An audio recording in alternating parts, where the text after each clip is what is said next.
Good morning, students of 9C, standard 9th. Today we begin a new chapter, My Childhood.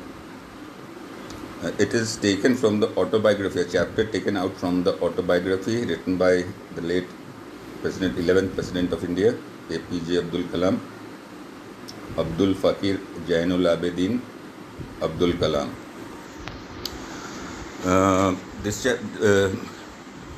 Just a little knowledge about Abdul Kalam. He has got many titles. He is known as the father of Indian nuclear program. He is also called the missile man. All the major Indian missiles, all the ranges of Agni 1, 2 and 3, Pinak, Akash, he was the leader of it. He is also pioneer in space technology. He was the director of ISRO. A man having so many talents. Then he went on to be the 11th President of India, and so far he is remembered as the most popular president, close to Sarvapalli Radhakrishnan. Radhakrishnan was just known for his teaching abilities, education background, but APJ Abdul Kalam went beyond that. He reached out to children.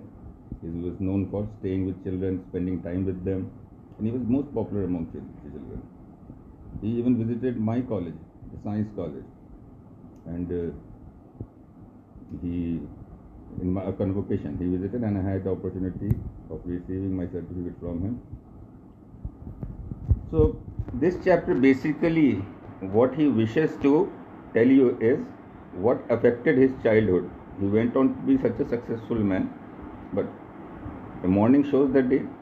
What happened? What experiences did he have in childhood that motivated him to become a great man?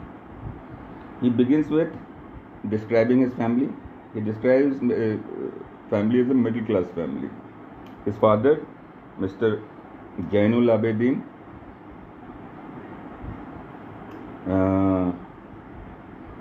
he describes him as a man who was born with innate wisdom, although he didn't have much formal education. Formal education stands for education having degrees, going to school and college. He was a austere person, simple, and second, luxuries he avoided, but necessities he always provided for all the necessary: food, medicine, clothes, education. So his childhood, he describes it as secure childhood, both materially and emotionally. Now, in the third part, he begins describing about Second World War, which began in 1939 when he was 8 years old, and for some strange reason, the price of tamarind seeds rose. So he used to collect tamarind seeds and sell them to a provision shop, from where he got a sum of 1 anna, and which was very big for them.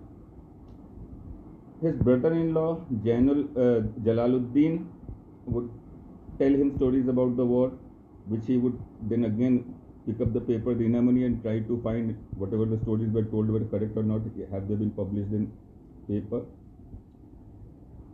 So the area was Rameshwaram basically isolated, so they had no effect of the war. But India was forced to join the war, and emergency was imposed on India. As a result, the train stoppage of the train there was suspended, halted for a brief period of time. So the newspapers that were delivered by the trains, then the newspapers were hauled out, thrown out of the moving train, and somebody had to pick them up and distribute it. Samsuddin, who distributed newspaper, he needed some helping hands for them, because where they will fall, and then some people will have to collect it and distribute it, and he employed Abdul Kalam, and this was the first time he earned his salary.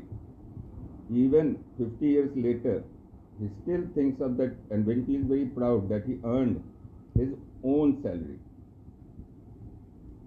Right. Now, from here he starts telling us the effect of his childhood. Earlier was his earlier part of childhood. He said every child is born with inherited characteristics in a socio-economic group, and third was emotional environment, and fourth was trained in a certain ways by figures of authority. Figures of authority means a person with power to influence others. You can call it your politicians, your teachers. They have a power to change you. So he said he honesty and self-discipline from his father, while belief in good from his mother. He had three best friends, Ramananda Sastri, Advindan and Siva Prakasa. All they were from orthodox Hindu Brahmin families, but they felt no differences among each other because of their religious differences and difference in their upbringing. Obviously, a Muslim family children are brought up different from a Hindu family or a Brahmin family.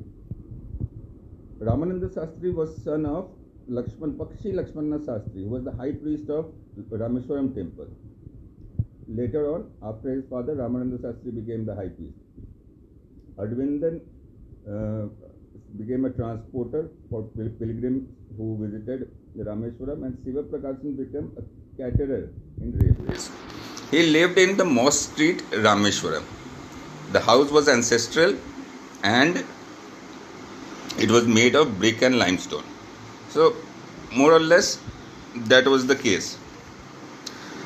During festivals, even Hindu festivals, Muslims participated over there, particularly during the Ram Sita Kalyanam. And there in the Ram Tirtha, where the marriage of Ram Sita ceremony took place, it was the Muslims who carried the idol of Ram to the venue.